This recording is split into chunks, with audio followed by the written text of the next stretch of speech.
So hope you all are doing well, and there is no electricity and water logging problem at your end.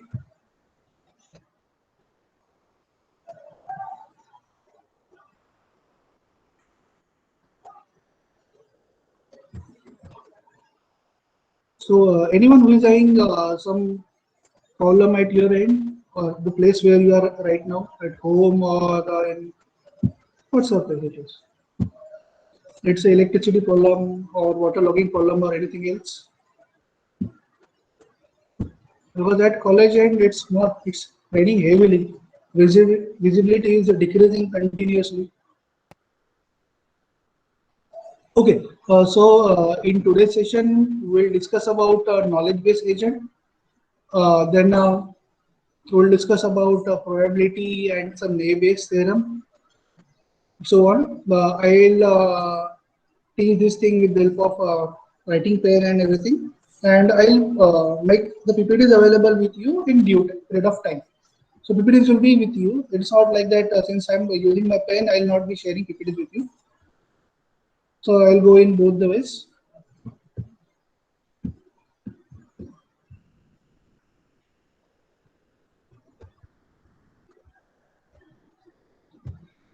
So knowledge-based agent in AI. So the name itself gives a clear idea that it's an agent with some knowledge with it.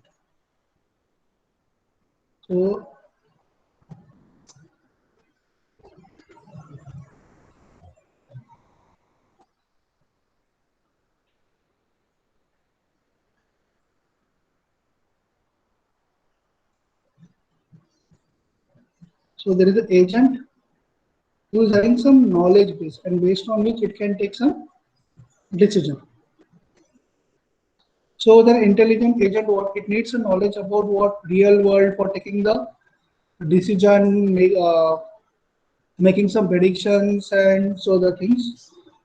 So when we talk about knowledge based agents, so there are two things. So if whenever whenever we will talk about knowledge based agents, so there are two components. So these two components are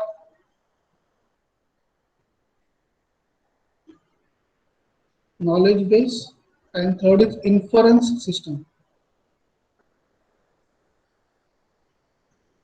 So when we say inference system, so we are talking about the system which by using which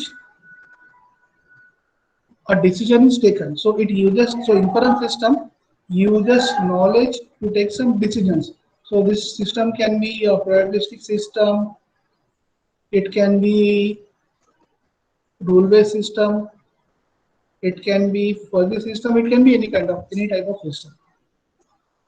So what this knowledge-based agent can do? What this knowledge-based agent, what it can do? So this KBA knowledge-based agent, it should do few things. So what are the things that it should do, this knowledge-based agent? So first and most important part, it should be able to represent what states and actions. So we have already seen that system can be in different state, and when system is at particular state, what action should be taken. So reinforcement learning environment, we saw that, okay. So states, actions we saw.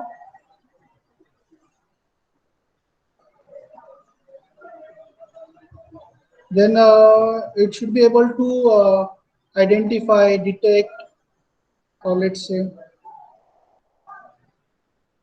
detect or identify, or let's say predict, something like this, or any kind of thing. The new perceptions.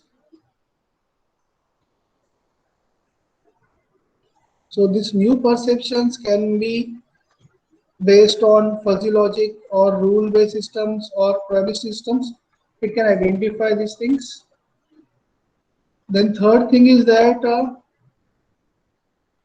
it should be able to update the internal representation of the world. So updating the internal representation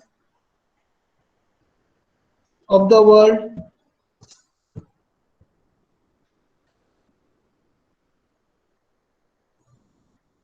is very important. Update internal representation of world. Because if you can update the internal representation of what the world means, what it can change. Okay, if a particular action is taken, then in what state system will go, what should be the reward and all, everything it should be able to identify. Then it should deduce the internal representation. So if it can update, it should be able to deduce also the internal representation in appropriate action. It should be able to deduce it. Deduce internal representation and deduce appropriate action. So if agent can do all these things, then we can say that it's a knowledge-based agent, where it knows, it can represent the states and actions. So based on the previous information, it can go for a new perception, new percept. Then it should be able to update these things, and at the same time, it should be able to deduce what will be the internal representation of the world in a particular scenario, what is the appropriate action, and everything. So this is something which this knowledge-based agent should be able to do. This is something which a knowledge-based agent must be able to do.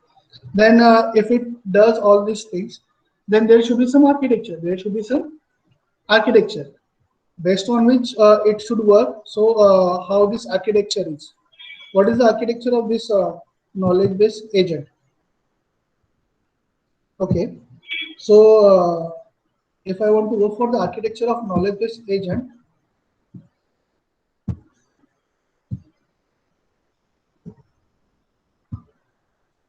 it's something like this. So let's say there is an environment. So what is the environment? Environment is the system or the area or a system or component which needs to be automated or which needs to be monitored and then automated or used to take a decision. So in earlier case, let's say in solar dryer or water temperature, what is the environment? Water temperature, where water heater, the temperature environment was the temperature of water, temperature of external environment, weather, caste, and so on. So from environment, the agent will get the input from environment, our knowledge-based agent.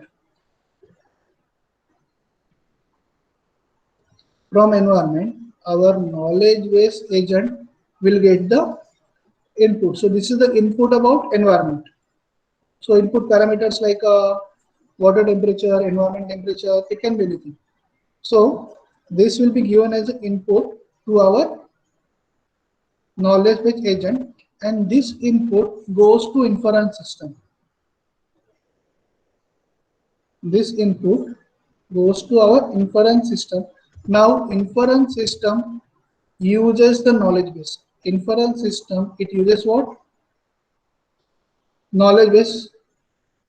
So it uses the knowledge base to decide what action should be taken or what should be the output, that to which what we can say, to which state it should go, what action should be taken, and so on. Also, whatever is the output, it decides the output, and based on the output, it updates the knowledge base or it updates the learning environment. Update the knowledge base. So inference system, it uses the knowledge base along with this input to decide what should be the output, that is action, and based on the action, it will get some output. It will check whether this output is desired output or it is something different. If it is something different or desired, based on that, it will update what? Knowledge base. So this entire system keeps on going. So this is the architecture of knowledge base agent. So where there is an inference system, there is a knowledge base, and based on continuous interaction with the environment with the help of inference system and knowledge base and the actions taken based on this, it updates the knowledge base. So that's how the knowledge base will keep on updating, and it can check sorry, it can predict the new system, new environment, or something like that. So based on that, now a few days early, sorry, not days, few weeks ago, there were few statements related to Mumbai from some respected and authorized persons like IAS officers and all, who were saying that this much percent of area of Mumbai will be submerged after 30 years. And why so? Because there is some environment changes. So how they are able to predict it? So they are monitoring such a data from long, and based on that they are able to tell, okay, this much water level will increase in future. So they are updating their knowledge base, and based on that they are telling that it might happen. Then there are few countries. There is few countries, not one. There are few countries which will be completely submerged in coming 50 years or 70 years because of environmental changes. So how they are telling it? So they are monitoring the data continuously for last years and many years, and they are updating their knowledge base. So knowledge base means what? It's a central component of your knowledge base agent, and it is then it can be this knowledge base. It can be in terms of anything. It can be let's say if it is sentences, then your knowledge base can be in terms of sentences, and then we have already learned in unit number 4 how to deduce some information using available information. Similarly, if it is a tabular data, then future can be predicted using machine learning models and so on. Then why we should use knowledge base? So why we need knowledge base? Knowledge base is required because using knowledge base we predict something, and then we check whether our interpretation of knowledge base is right or not. If actual output and desired output, if they are same, means what? Our knowledge base. If let's say the output that we get and the output that we were expecting, if they are same, means what? Our interpretation of knowledge base is right. It means what? Our interpretation of knowledge base is right. It is correct. But they are different, means what? If there is some error, then what we are supposed to do? We are supposed to update the knowledge base, and that's why we need update knowledge base. Means we will can have some interpretation with the help of inference system, and then we can update that thing also without much problem. Then in an inference system, when we have an inference system, then we have rules. So here again for inference system, you can use forward chaining, or you can use backward chaining depending on the requirement. So we can use forward chaining, we can use backward chaining, or you can use a combination of forward and backward chaining, that is hybrid chaining. We have already seen this thing during sessions. So inference system can be implemented using forward chaining or backward chaining, or a combination of forward chaining as well as backward chaining. So class, any doubt till this point? If you have any doubt or any query, please feel free to ask.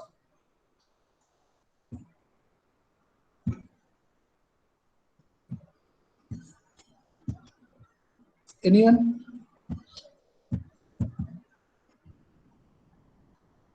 No?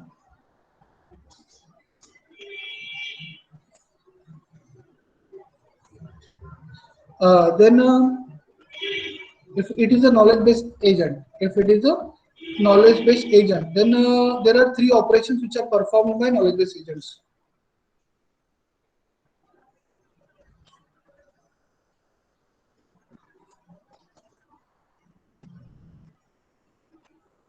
So there are 3 operations which are performed by knowledge-based agents.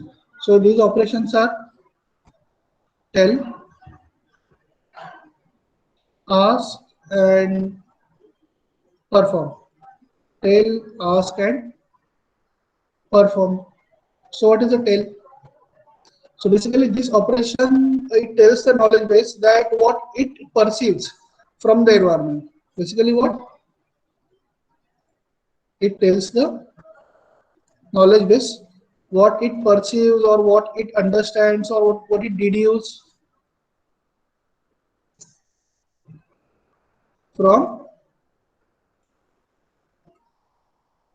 environment.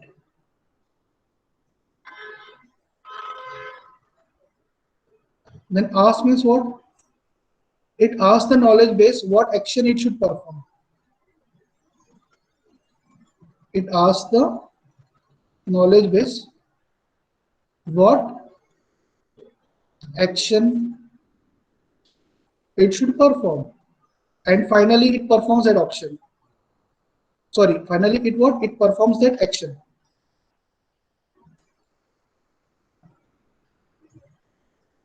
Means what?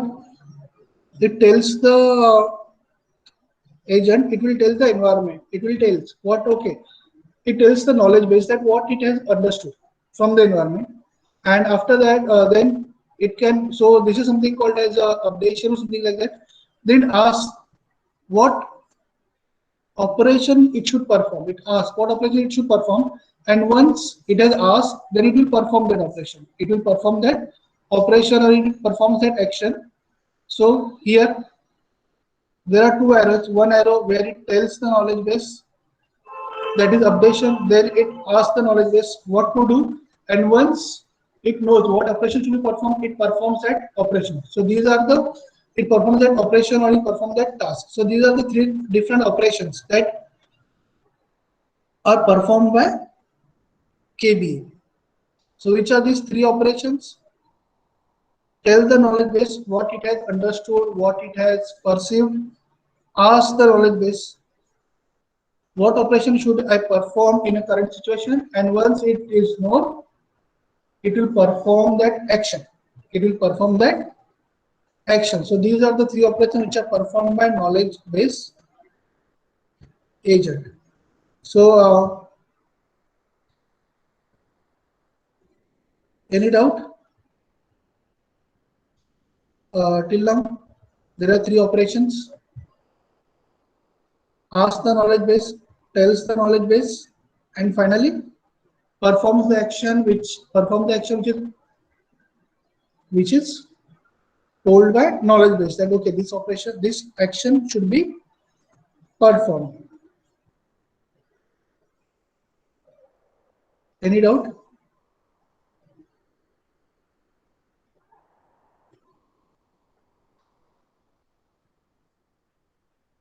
No?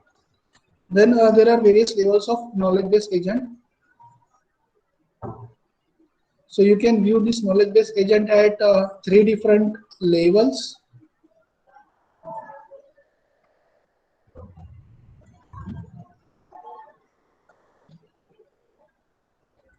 So and these three levels are knowledge level,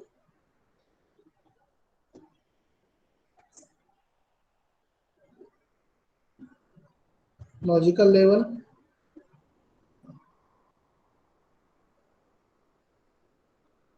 and third is implementation level.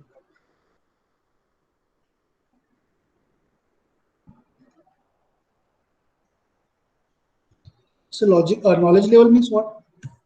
It is the first level of knowledge base agent. So here what we need to specify.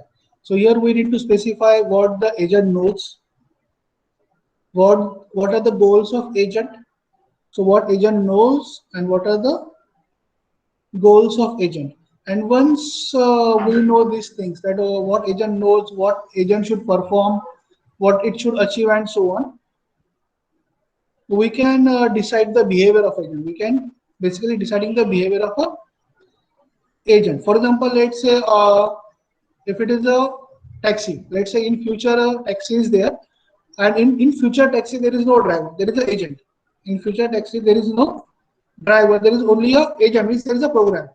And let's say you want to go from Rajkot to Morbi, you want to go from Rajkot to Morbi, then what that agent will know? The agent will Well, you know that, okay, now you are at Marwari University, you need to go to Morbi MIDC. Then this agent knows what is the path, which path should be followed from here up to Morbi MIDC, such that the path will take either minimum time, or it should take minimum distance, or it should take minimum toll, whatsoever it is.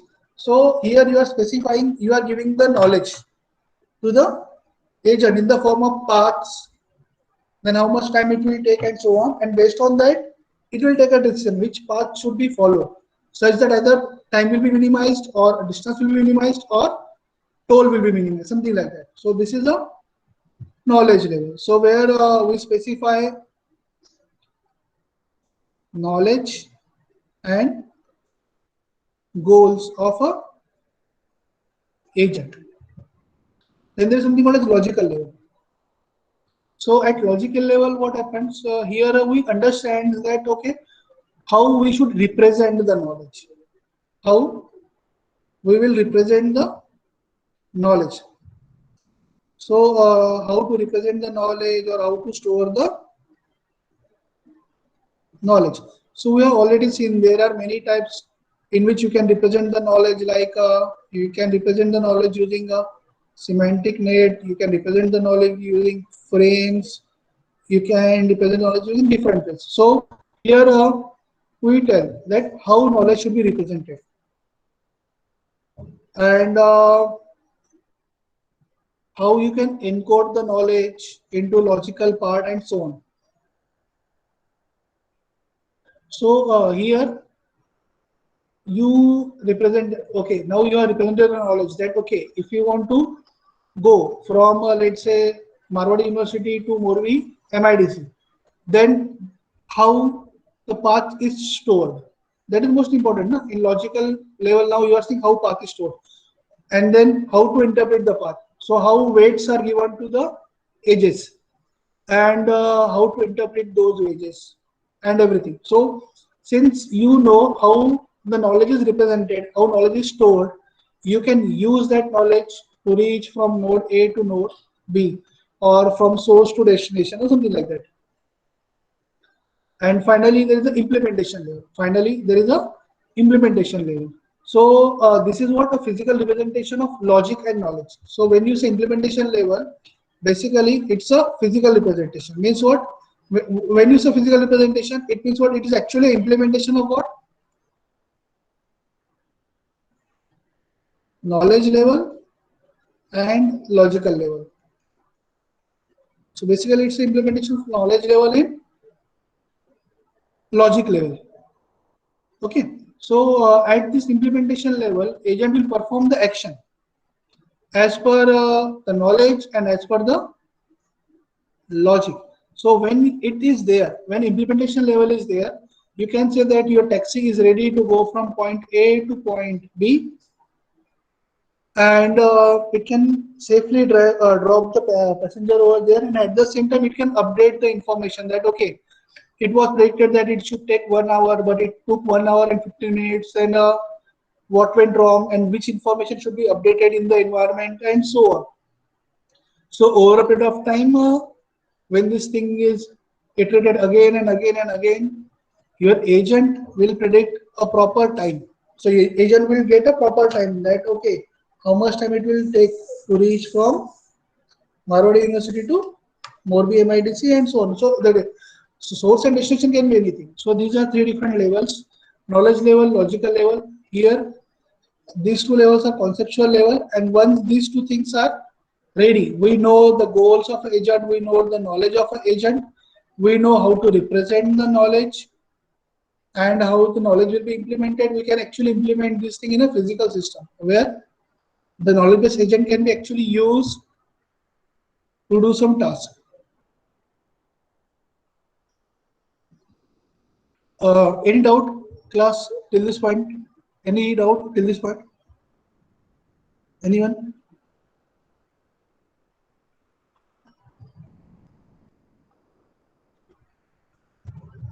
No? Then what are the approaches? What are the approaches to implement or to build the knowledge base agent.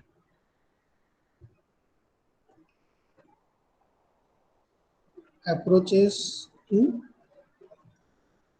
build the knowledge base agent.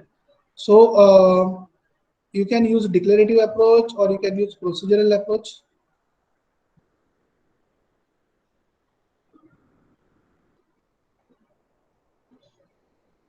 So these two approaches are available. So what do we declarative approach? So here you can create a knowledge base agent by initializing what an empty knowledge base and telling the agent all the sentences or all the rules which we want to start with.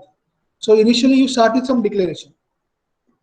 So you create an empty knowledge base and then you add some knowledge. So you are declaring. And procedural approach means what? We directly encode the desired behavior as a program code, which means we just need to write program that already encodes the desired behavior. Okay. So procedural approach, you directly start with coding everything. So this is a hard code approach. And in declarative approach, what? You start with some empty knowledge base and then you start adding something to empty knowledge base and then you will update this knowledge base and so on. So declarative approach and procedural approach. And one can use any approach depending on requirement and what sort of the situation it is.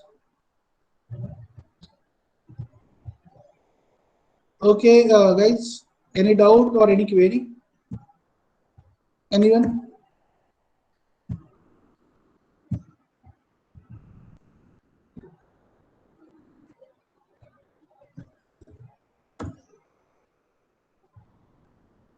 No?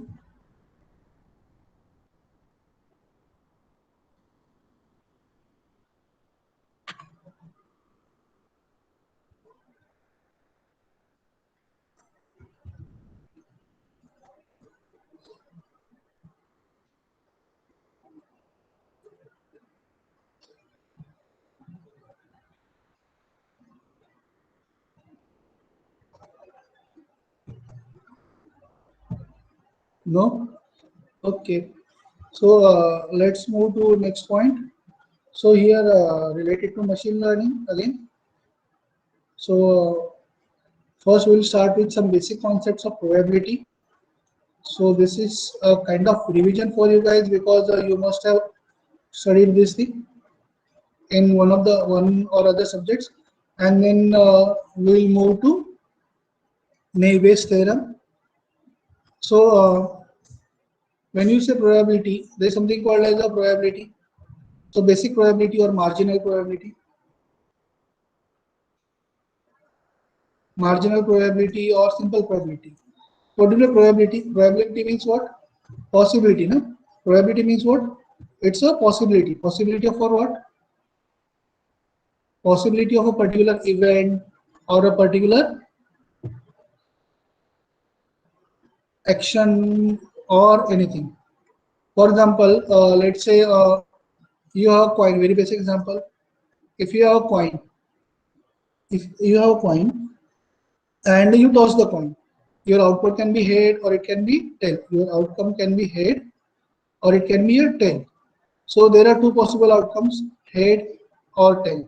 Then what can be what we can say the possibility of head?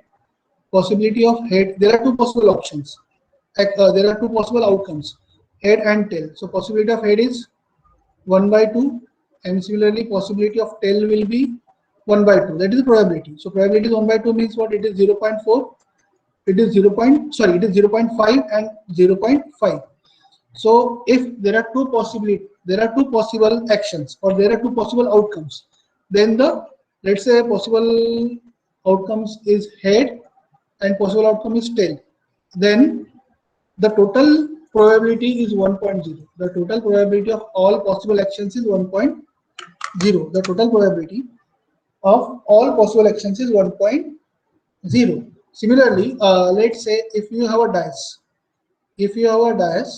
with 6 outcomes, that it can if you roll a dice, the number can be number on top of the dice. The moment, let's say if you roll a dice, then the number on top of the dice might be 1 or 2 or 3 or 4 or 5 or 6. Then the probability of 1 is 1 by 6 because there are 6 possible outcomes. Probability of 2 is 1 by 6. Probability of 3 is 1 by 6. Probability of 4 is 1 by 6. Probability of 5 is 1 by 6. And probability of 6 is 1 by 6. And the total probability is 1 by 6 plus 1 by 6 plus 1 by 6 plus 1 by 6 plus 1 by 6 plus 1 by 6 is 6 by 6, that is 1. So whenever you have a set of actions or set of possibilities or set of outcomes, the total probability of all outcomes will become 1. And probability of individual event can be 1 upon, probability of individual event can be 1 upon n, where n is number of different events or number of different outcomes or number of different actions. For example, let's say you are asking your dad that, okay, dad, I want 5,000 rupees. Why? I want to buy a new watch. Or let's say you want 10,000 rupees. Why? You want to buy a new mobile, something like that. So what are 3 possible outcomes? Dad will say yes. Dad will say no. Dad will say next month. Or after, let's say next month, or after your result or something like that. Then possibility of S, let's say 1 by 3, or probability of no, let's say 1 by 3, and probability of, let's say, next month or something else is 1 by 3. So all these 3, so here the probability of every event is 1 by 3, 1 by 3, 1 by 3. Why? Because we are considering that it is not biased. It is not biased. That's why it is 1 by 3. For coin also, if we'll say the coin is not biased, in that case only probability of head is equal to probability of tail, it will be 1 by 2. But let's say coin is biased. Let's say coin is biased. Biased towards what? Head. So biased towards head, and in that case probability of head is, let's say, 0.6. So probability of tail will definitely be 0.4. It means what? If you will toss a coin 10 times, 6 times it will be head, 4 times it will be tail. Similarly, if you are asking your dad for your money, then your dad is either biased towards yes, or it is biased towards no, or it is biased towards next time. Depends. Okay, forget about next time. Either it is biased towards yes or biased towards 9. Means, let's say 9 out of 7 times he will give you money, 4 times, 3 times he will not give you money. So he is biased towards yes. And let's say 3 times he is giving you money and 7 times he is not giving you money. Then he is biased towards no. And in this case, probability of S is 0.3 and probability of no is 0.7. So these are the simple examples of probability. Any doubt, class, till this point in probability?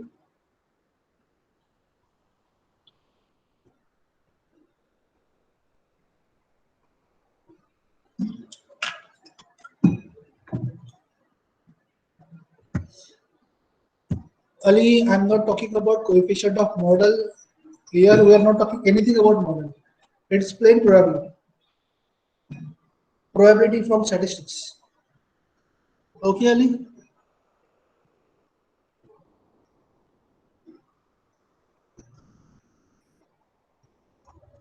Okay, thank you. Similarly, if there's a probability, then there's something called a joint probability. So joint probability means what? It is noted as probability of A and B, or you can write it as probability of A union with B. So joint probability. Probability of A and B, or probability of A union with B. So what is my joint probability? Let's say, take an example. Ramesh, let's say Ramesh will, let's say Ramesh will bring potato in a tiffin, is one event. I'm calling it as A, and let's say Ganesh also brings potato in a tiffin. That is event B. Then what is the joint probability? Probability of Ramesh brings potato in a tiffin, and Ganesh also brings a potato in a tiffin. That is called a joint probability, and it is calculated as probability of A into probability of B. It is calculated as what? Probability of A into probability of B. So here there are two events which are not dependent on each other. There are two events. Let's say so there are two events, A and B, and these two events occurs at the same time. These two events occurs at the same time or simultaneously. Then that probability is called as what? Joint probability. This is called as what?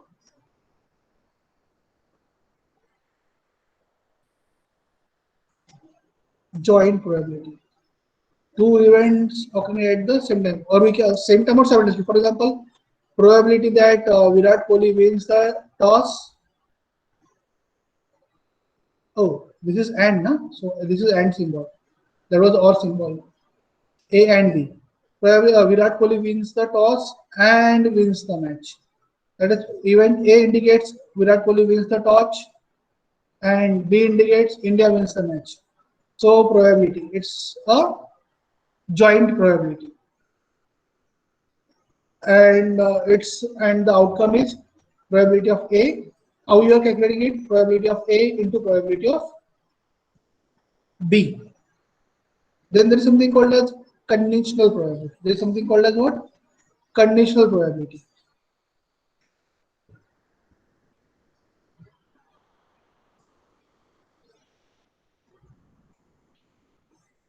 So can anyone tell me what is conditional probability? So you guys already have studied this thing in one of the earlier subjects. So tell me what is conditional probability?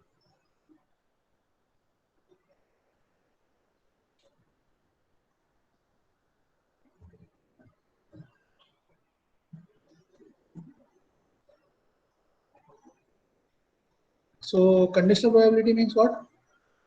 Probability of event A given event B. Probability of event A given event B. This is called as conditional probability. This is called as what? Conditional probability. So can anyone tell me more about this conditional probability?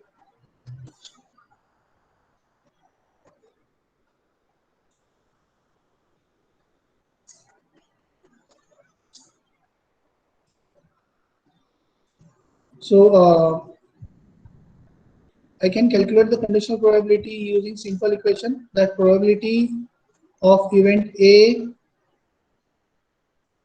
and event B divided by probability of event B. Probability of event A and event B divided by probability of event B. So it means what?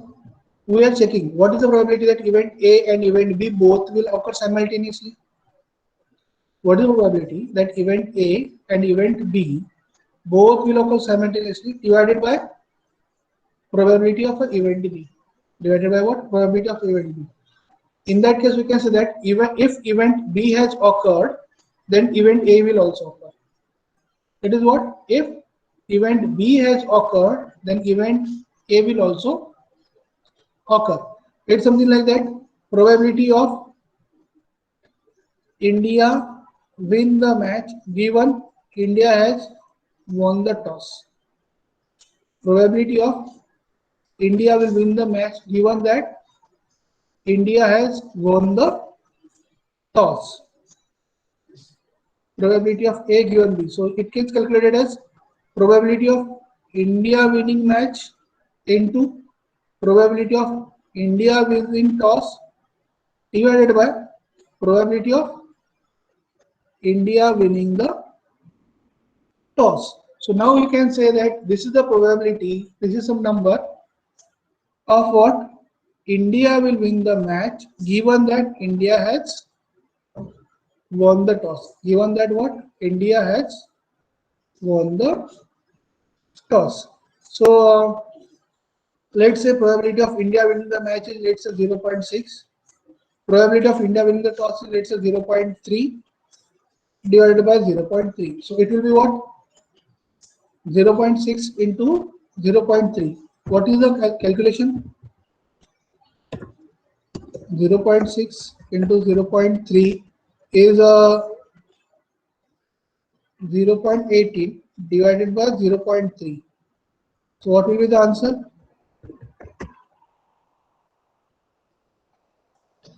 It is 0.6 or it's something different.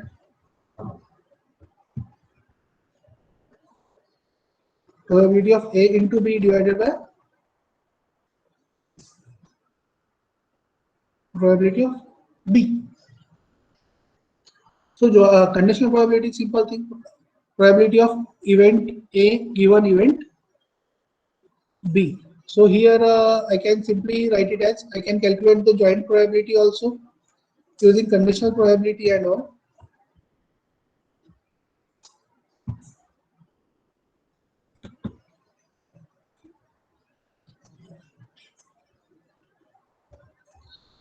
Class, any doubt till this point?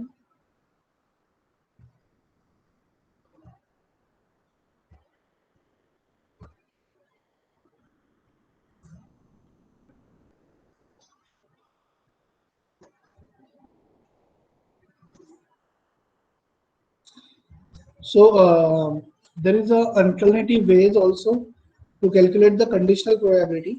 There are alternative ways also to calculate the conditional probability.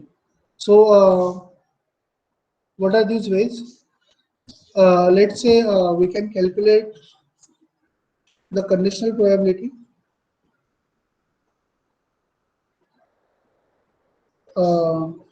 something like this. Let's say probability of A given the event B, I can calculate it as probability of B given event A into probability of A divided by probability of B.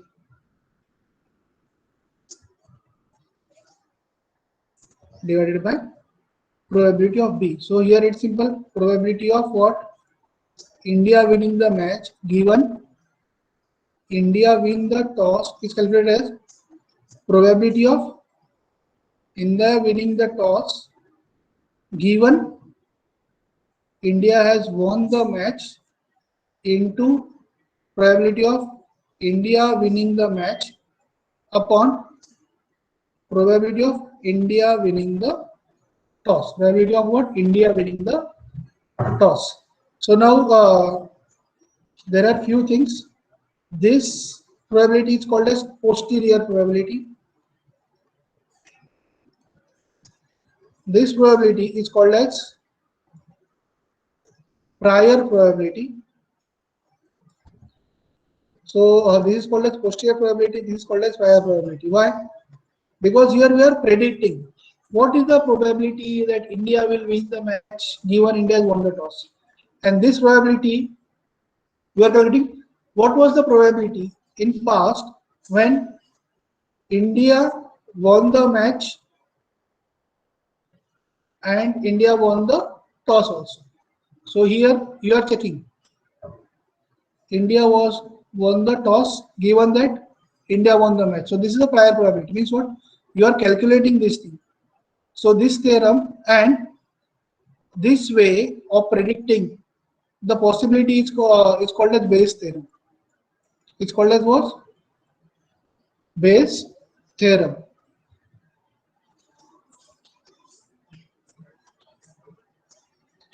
So Bayes theorem predicts the posterior probability of an event using what? Prior probability and pre-calculated probabilities. So if we know some data From that data, I can calculate probability of B given A, probability of A and probability of B. Then I can calculate the posterior probability, the probability of A given the probability of B. So this is simply called as what? Bayes theorem. So any doubt, guys, till this time?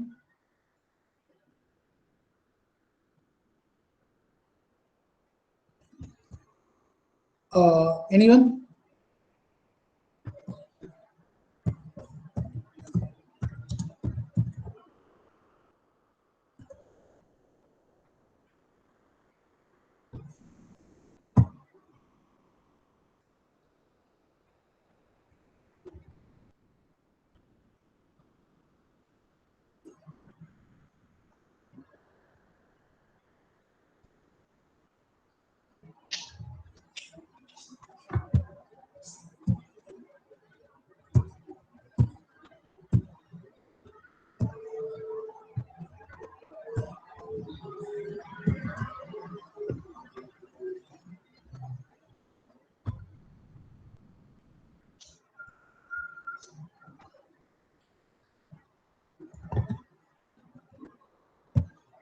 Okay.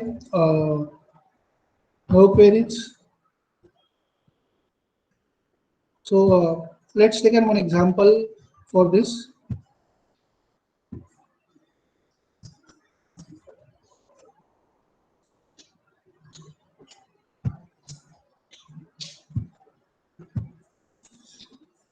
So let's say this is the data that is already available with us.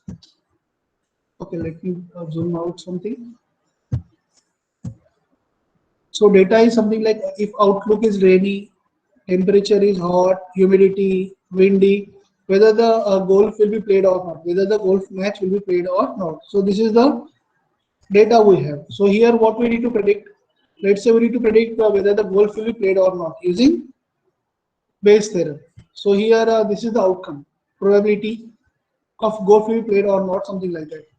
So how we can do that? So here we can say that play golf is a dependent variable, and this variable depends on outlook, temperature, humidity, and windy. So play golf is a dependent variable which depends on outlook, temperature, humidity, and windy. And here outlook does not depends on humidity, or outlook does not depends on windy. Basically, these arguments normally they do not depend on each other. So we call these arguments as independent arguments. So we call these arguments as independent arguments. So these are independent attributes, and this is a dependent attribute. So dependent attributes and independent attributes. So now what we are supposed to do? We are supposed to calculate some probabilities. We are supposed to calculate some probabilities. So how we are going to calculate the probability? So this is how we are going to calculate the probabilities. So see here, the above data is divided into tabular parts. For example, when outlook, what are the possible values for outlook? Sunny, overcast, and rainy. What are the possible values for temperature? Hot, mild, and cold. Cool. What is the possible value for humidity? Humidity can be high or normal. What is the possible values of wind? It is a false or true. Means what, wind is not there or wind is there. So now, if outlook is sunny, how many times golf was played? 2 times, yes. 3 times, no. When outlook was overcast, how many times golf was played? 4 times, yes. 0 times, no. When outlook was rainy, how many times golf was played? Let's say 3 times, yes. 2 times, no. So here, how many total records are there? 4 plus 3, 7 plus 2, 9. So there are 9 records for yes and 5 records for no. So what is the probability of yes? 2 by 9 for sunny. Probability of yes for overcast is 4 by 9.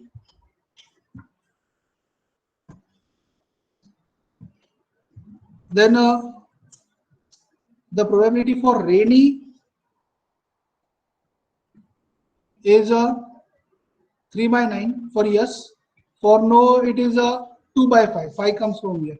So here we are calculating the probabilities for outlook, temperature, humidity, wind, everything. And now probability of yes and no. That is, there are total 14 records, out of which 9 are for yes, 5 are for no. 9 are for yes and 5 are for no. So there are 9 by 14 and 5 by 14. The probability for what? Golf will be played yes or no.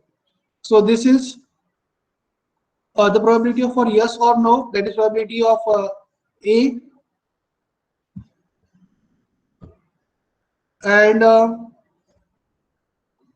this table will give us what? Prior probabilities. This table will give, that is what? Probability of golf is played yes when humidity is high. Probability of golf will not be played when humidity is high. Probability of golf will be played when humidity is normal. Probability of golf will be played when humidity is not, sorry, probability of when golf will not be played when humidity is not normal, when humidity is normal. So these are prior probabilities. So we know prior probabilities, we know probability. So based on which we can calculate what? Conditional probability. Based on which we can calculate what? Conditional probability. So this is how Naive-Bayesian algorithm works. So it calculates the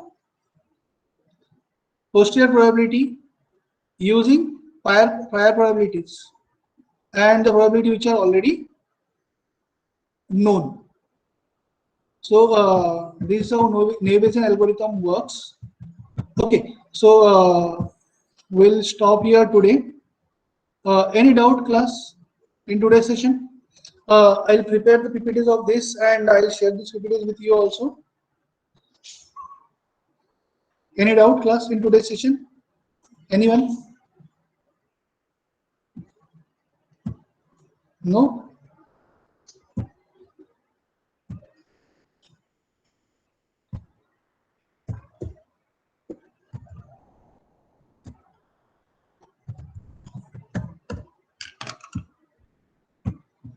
Okay, in that case, stop the recording.